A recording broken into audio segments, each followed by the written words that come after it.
Vamos a orar. Señor, te damos gracias por estar en nuestras vidas, te damos gracias porque nosotros estamos también, Señor, adorándote, bendiciendo tu nombre, porque, Señor, no hay mejor lugar que estar en la casa, en tu casa. Ayúdanos, Padre, en esta palabra, que nuestros corazones sean avivados con la presencia de tu Espíritu Santo y tu palabra, para que nosotros, Señor, perseveremos, Señor, en el plan y propósito que tienes para nuestras vidas. En el nombre de Cristo Jesús nos ponemos en tus manos. Amén. Esta mañana vamos a ver el mensaje a la iglesia de Filadelfia. Y como tema es Filadelfia, la iglesia modelo. Es nuestra sexta iglesia de estudio, hermanos. Nos falta una iglesia, la iglesia de la Odisea. Pero hoy vamos a ver este mensaje a esta iglesia. Dice Apocalipsis 3, 7 al 13, ahí está basado el mensaje. Escribe al ángel de la iglesia en Filadelfia: esto dice el santo, el verdadero, el que tiene la llave de David, el que abre y ninguno cierra, y cierra y ninguno abre.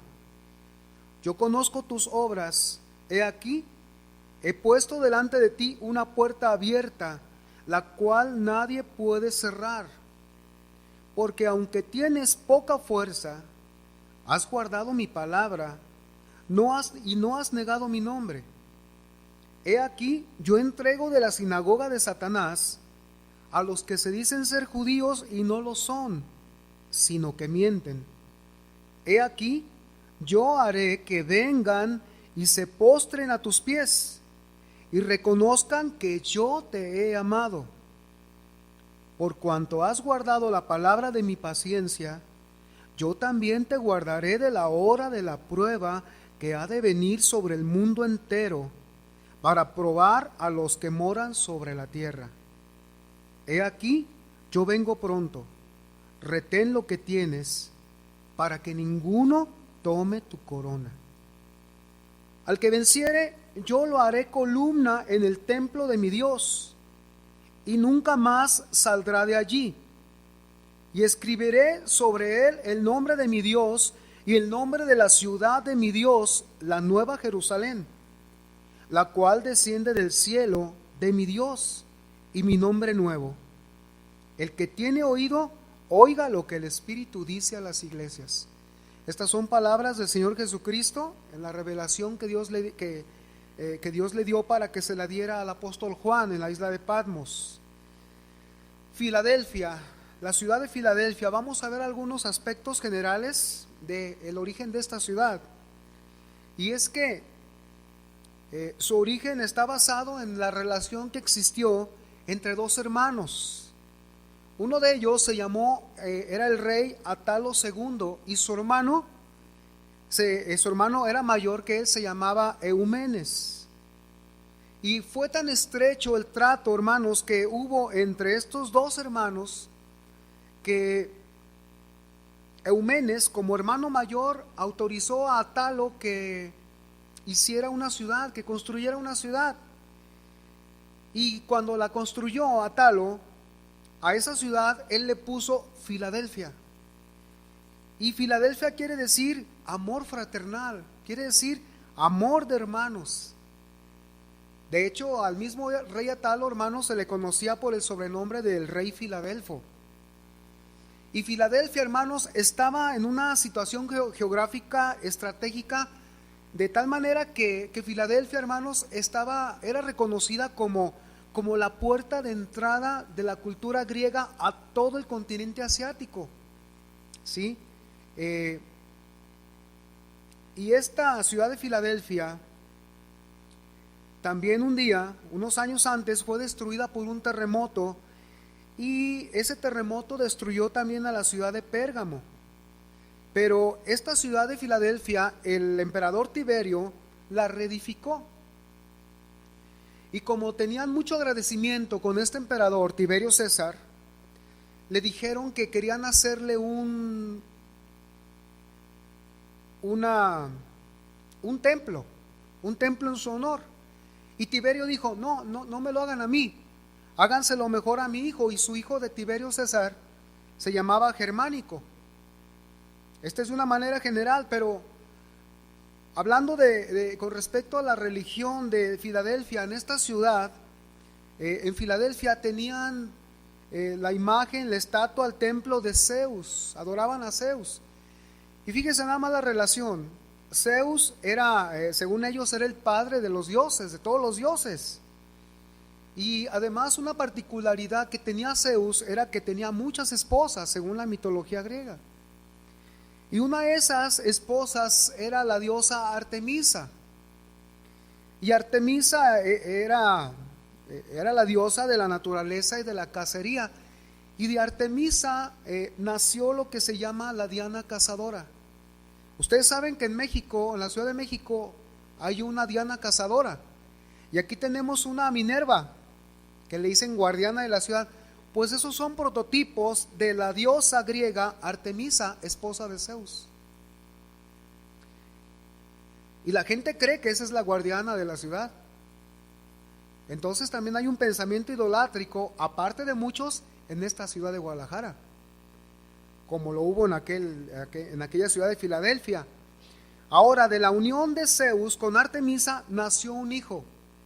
Y ese hijo se llamó Helios, y ese Helios era el dios del sol. Y también Zeus tuvo otra esposa, y esa otra esposa se llamó Afrodita. Y esa diosa Afrodita era la diosa de la belleza, de la cual tuvo un hijo. La unión entre Zeus y Afrodita, según la mitología, tuvo un hijo que se llamó Eros. Y ese dios Eros era el dios del amor sensual. Era el dios del amor de los sentidos solamente. Era el dios del amor sexual, desde donde viene la palabra erótico. Y de allí, de esta misma unión, luego le nació otro hijo Dios, de Zeus, y se llamó Dionisio. Y a este dios Dionisio era el dios del vino y era llamado por los romanos Baco, el dios del vino. De ahí viene la palabra bacanal, o sea, un bacanal es una fiesta de pura borrachera, hermanos. Así que imagínense las fiestas que, no, pues nos pusimos hasta atrás y hubo esto, pues fue un bacanal, hermano. Es un bacanal, una bacanada. Entonces estas fiestas había mucho en aquel tiempo. Y en medio, hermanos, de toda esta idolatría y de toda esta familia de dioses paganos, ahí nace, ahí florece la iglesia de Filadelfia. Y sabe, a esta iglesia de Filadelfia, el Señor la reconoce ampliamente, y a esta iglesia de Filadelfia, junto con la de Esmirna, son las dos únicas iglesias a las cuales el Señor no reprocha nada. Solamente hay alabanza para estas dos iglesias. Y de ahí en más, hay reproche, hay censura para las demás congregaciones. En los escritos históricos hay un hombre que se llama Ignacio de Antioquía, le llaman de la patrística, de los padres de la iglesia.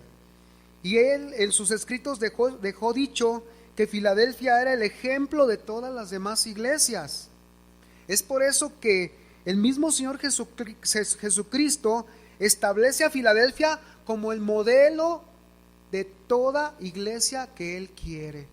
Filadelfia viene a ser el modelo de iglesia que el Señor Jesucristo acepta y reconoce ampliamente. ¿Sabe? La iglesia de Filadelfia fue una iglesia que a pesar de que eran sometidos a la maldad, ellos jamás renunciaron al Señor. Y en la presentación que el Señor hace a esta iglesia, leemos el versículo 7, dice de Apocalipsis: escribe al ángel de la iglesia en Filadelfia.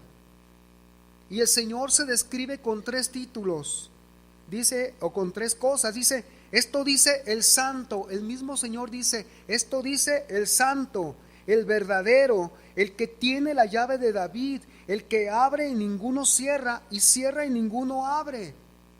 La primera descripción que el Señor hace de su persona es maravillosa, porque cuando dice, escribe esto y dile a esa iglesia que esto dice el santo, Y la palabra santo es una palabra griega donde quiere decir, esto dice el puro, el limpio, el que no tiene contaminación. Ese les está escribiendo estas palabras. En otra, parafraseando. Y en estas palabras que él dice esto dice, el santo, él está haciendo contraste, hermanos, con los rituales paganos de aquella ciudad. Y porque en esos rituales estaban llenos de toda impureza, de tal manera que los cultos, hermanos, siempre terminaban en grandes desórdenes sexuales, en las orgías. Por eso el Señor dice, esto te dice el santo, no esos dioses que ellos han fabricado, que su culto de adoración está pervertido, no, esto dice el santo, al que se le da un culto santo. Grande contraste. Y el hecho de que el Señor se presente con este título, hermanos, es proclamar que Él es Dios mismo. Porque este título de santo solamente se le da a Dios. Vamos a Isaías 6:3, donde el cántico de los serafines, ahí está Isaías presenciando una visión de la santidad del Señor. Y en una parte dice que en el versículo 3, dice que los serafines, hermanos, son ángeles. La palabra serafín quiere decir fuego. Estos serafines son ángeles que existen y están ahí en el trono de Dios, hermanos. Y uno de esos serafines fue el que llevó un carbón encendido para ponérselo en la boca a Isaías. Fíjese, y esos serafines estaban diciendo en su cántico, dice, y el uno al otro daba voces diciendo, santo, santo, santo Jehová de los ejércitos. El Dios poderoso, hermanos, el Dios que nosotros tenemos no puede compararse con un Dios hecho de manos de hombres, manos que han tocado la masa material. Esto dice el santo, dice.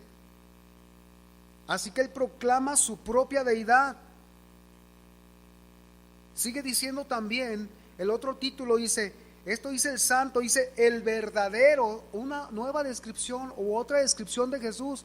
Jesús es el verdadero, y la palabra en griego de verdadero es genuino, el que es verídico en todo. Y con esto, hermanos, está asentando también su misma deidad, pero también asienta y hace el contraste de que Él no es como la mentira que se estaba viviendo en Filadelfia. ¿Cuál era la mentira que se estaba viviendo en Filadelfia? El de creer en las imágenes de los dioses inventados por los hombres. Romanos dice que cambiaron la verdad de Dios por la mentira, dice, dando culto a las criaturas antes que al Creador. Entonces la mentira que se estaba viviendo en Filadelfia no era para nada comparable con el que es el verdadero.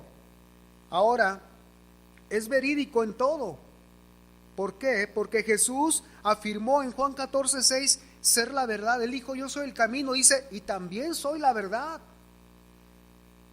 Porque es ahí en Cristo, hermanos, donde se encuentra toda la realidad o la realidad de todo. Cuando nosotros lo veamos cara a cara, no vamos a ver una especie de reflejo.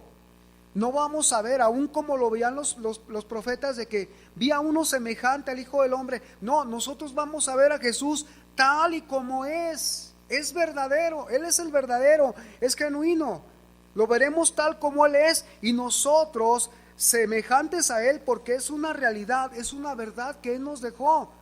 Dice Juan 14:3, y si me fuere y os preparare el lugar, vendré otra vez y os tomaré a mí mismo, para que donde yo estoy, vosotros también estéis. Primera de Juan 3:2 dice, amados, ahora somos hijos de Dios y aún no se ha manifestado lo que hemos de ser, pero sabemos que cuando Él se manifieste, o sea, sabemos es la palabra que es certeza. Tenemos la certeza de que cuando Él se manifieste, seremos semejantes a Él. La razón, porque le veremos tal como Él es. No va a ser ninguna cosa borrosa, no va a ser alguien como si fuera Jesús, no, vamos a ver a Jesús. Por eso dice, yo el santo escribo esto, diles esto, yo el verdadero escribe esto, diles a la iglesia. Ahora, en la palabra de Dios para todos, este versículo de Primera de Juan 3:2 dice: mis queridos amigos, ahora somos hijos de Dios, pero todavía no sabemos lo que seremos en el futuro. Lo que sí sabemos es que cuando Cristo regrese, seremos como Él, pues lo veremos tal y como Él es. Fíjese. Ahora, sigue diciendo el versículo de Apocalipsis: el que tiene la llave de David. Y esta es una cita de Isaías 22:22. Dice: y pondré la llave de la casa de David sobre su hombro, y abrirá y nadie cerrará, cerrará y nadie abrirá. Y en esta cita nos habla en profecía de la autoridad que solo el Mesías Jesucristo debía tener o tiene para dar la amplia entrada al reino davídico. Ahora, Cristo vino y se confirma como el que tiene toda la suprema autoridad y todo poder en el reino de Dios, y Él abre y cierra. ¿Por medio de qué? Por medio de la predicación del Evangelio, hermanos. Fíjese, recordemos cuando le dice Jesús a Pedro, es un texto muy conocido para la iglesia popular, que dice: y a ti te daré las llaves del reino de los cielos. Ahí dicen que Pedro, que por eso es el Papa. Y a ti te daré las llaves del reino de los cielos, y todo lo que atares en la tierra será atado en los cielos, y todo lo que desatares en la tierra será desatado en los cielos. No vamos a profundizar mucho, pero aquí las llaves del reino de los cielos, hermanos, es el Evangelio. En un versículo atrás le está diciendo a Pedro: ¿y tú, Pedro, quién dices que soy? Y él dijo: tú eres el Cristo, el Hijo del Dios viviente. Y es cuando el Señor dice: y tú eres Pedro, y sobre esta roca edificaré mi iglesia. Sobre la declaración de Pedro, no sobre Pedro. Y la llave para el reino, ¿sabe? Es la predicación del Evangelio. Usted que ha entrado a Cristo, ¿sí? Ha entrado, y esa puerta, cuando usted creyó, Cristo mismo abrió la puerta para que usted entrara al reino, porque Él es el que tiene la llave del reino. Y Él abre y cierra, y nadie puede cerrar y nadie puede abrir, a menos que Él en su soberanía lo haga. Hermano, precisamente viene a coincidir con el versículo de la mañana: no me eligieron ustedes a mí, yo los elegí, yo abrí la puerta para ustedes. Fíjese, hermano, y aquí estaba Filadelfia, y Filadelfia, imagínense los hermanos de Filadelfia escuchando ahora todo lo que el Señor estaba diciendo. Yo tengo la llave, es el que tiene la llave de David. Ahora dice el mismo versículo de Apocalipsis: el que abre y ninguno cierra, y cierra y ninguno abre. La pregunta es: ¿para qué sirve una llave? Pues para abrir puertas. Y como decíamos, es Cristo mismo quien se encarga de abrir o cerrar sin que ningún ser humano pueda intervenir en su decisión. La enseñanza, hermanos, ampliándola, es para que nosotros sepamos que nadie puede intervenir con su gran soberanía. Y la iglesia, hermanos, debemos de entender, no solo saberlo,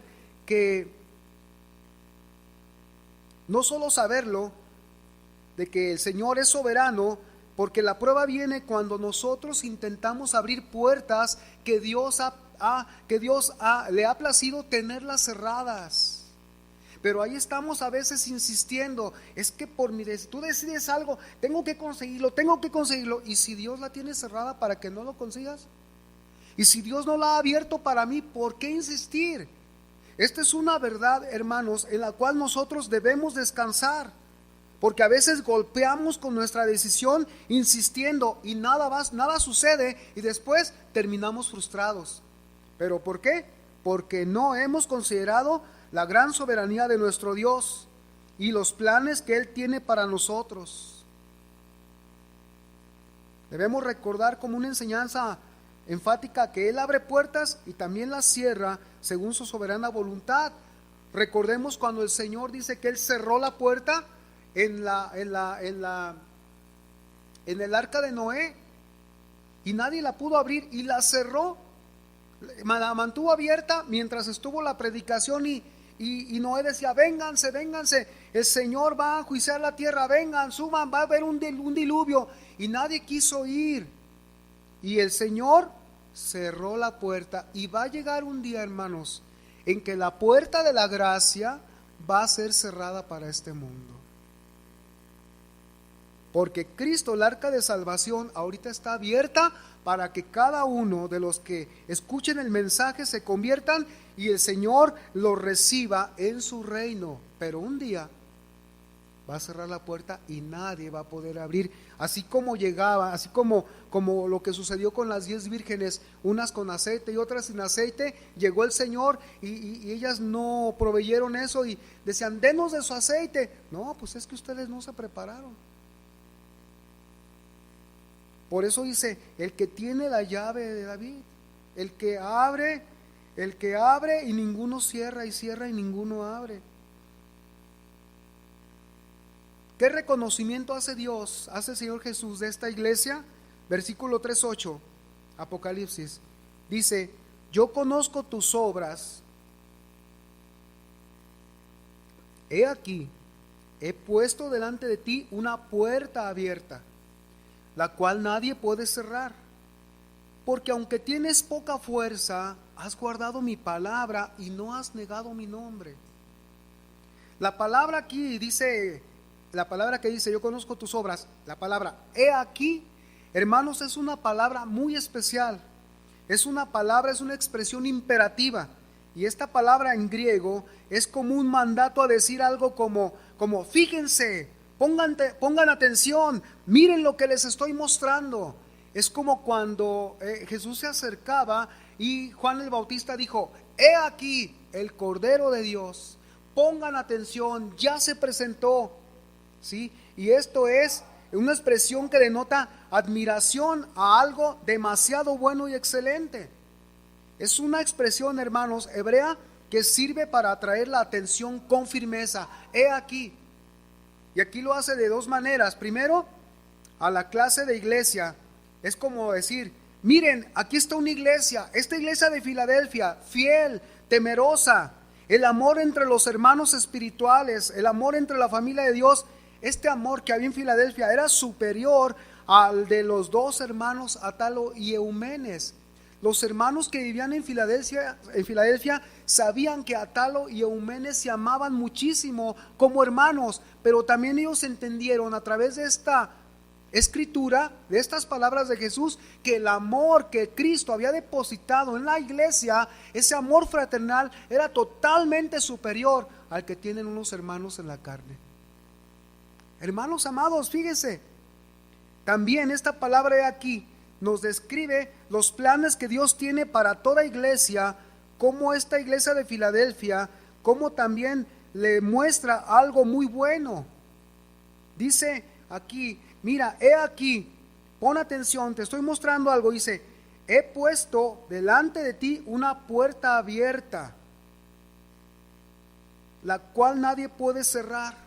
En otras palabras le dice, mira, Filadelfia, he puesto delante de ti una puerta abierta, nadie te impedirá pasar por ella, nadie te pondrá tropiezo.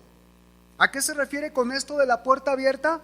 No es más que una oportunidad de predicar el evangelio, de seguirlo extendiendo, porque así como la misma ciudad de Filadelfia estaba considerada como la puerta para el extendimiento de una cultura, también la iglesia de Filadelfia se le estaba poniendo una puerta abierta para el extendimiento de la vida de Cristo a través de la predicación del evangelio. Fíjese cómo coinciden.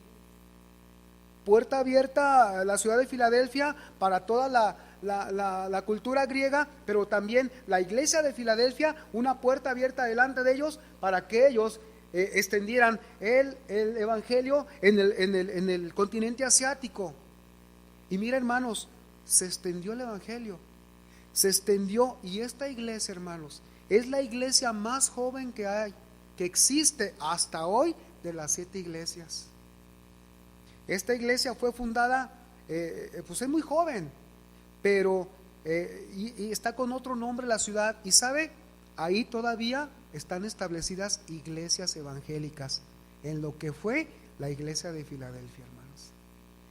Fíjese, hermanos, póngase usted a pensar, vamos a ver de manera espiritual esto, cómo nuestro Cristo, a quien adoramos, estos pocos, porque ahorita vamos a tocar este punto, estos pocos, hermanos, pero que el Señor está pesando nuestros corazones. Bien decía aquí la pastora, debemos de estar convencidos quién es nuestro Dios, y no se desanime por ver pocos, más bien procure que su adoración sea en virtud de usted y Dios, no de los que vengan o no estén, o si vengan o no vengan, hermanos, que nos duele porque pues qué tesoro es la palabra, ahorita lo vamos a ver, pero hermanos, pues es decisión de cada persona, y el Señor Jesús está evaluando todo esto. Pero queremos ser nosotros hallados con peso de nuestras obras al Señor, y animarlos también a ustedes para que vean lo que Dios tiene para nuestras vidas. Así que la predicación del Evangelio, una puerta abierta para el extendimiento. ¿Cuántas cosas Dios puede tener preparadas para la iglesia que sea modelo, que modele esta forma de evangelismo misionero, llevando adelante la gran comisión que Dios dejó para los discípulos? Una de las cosas de la iglesia modelo que Cristo quiere es el evangelismo, hermanos. Es que la iglesia sea misionera, que cumpla con el mandato que el Señor le dejó. Ya no es una opción para la iglesia, se ha dejado como una opción, pero si en eso viviéramos cada día, hermanos, ¿qué mejor culto no habría para el Señor? ¿Qué mejor culto no habría más que hacer lo que Él nos ha mandado? Mire,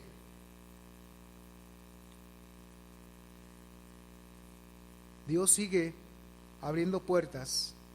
Dios sigue abriendo puertas para toda ocasión a la iglesia. Dios sigue abriendo puertas a un cristiano que muestra temor reverente a Él. Dios sigue abriendo puertas contra la tentación personal, sigue abriendo puertas contra la tentación del mundo, puertas abiertas para suplir toda necesidad. ¿Qué nos quiere decir esto, hermanos? No es nada más y nada menos que Dios prometía en realidad que ellos tenían riquezas en los bienes. El hermano Ricardo, pocos hombres pero decididos, con 3, 4 hermanos, con 12, a su palabra la pones por obra. Esto es, has guardado mi palabra, has seguido las enseñanzas de su palabra. El Señor Jesucristo está diciendo, has guardado mi palabra, te he visto obedecer mis enseñanzas. 9. Pegará a los opositores e impostores que están entre los judíos, a los cuales califica de mentirosos. Y claro que el Señor, siendo toda la verdad, o siendo la verdad, pues es obvio que sabe dónde se encuentra la mentira. En la Nueva Versión Internacional, hermano, este versículo dice, mira lo que voy a hacer con estos mentirosos. Haré que vengan y se postren a tus pies y reconozcan que yo te he amado.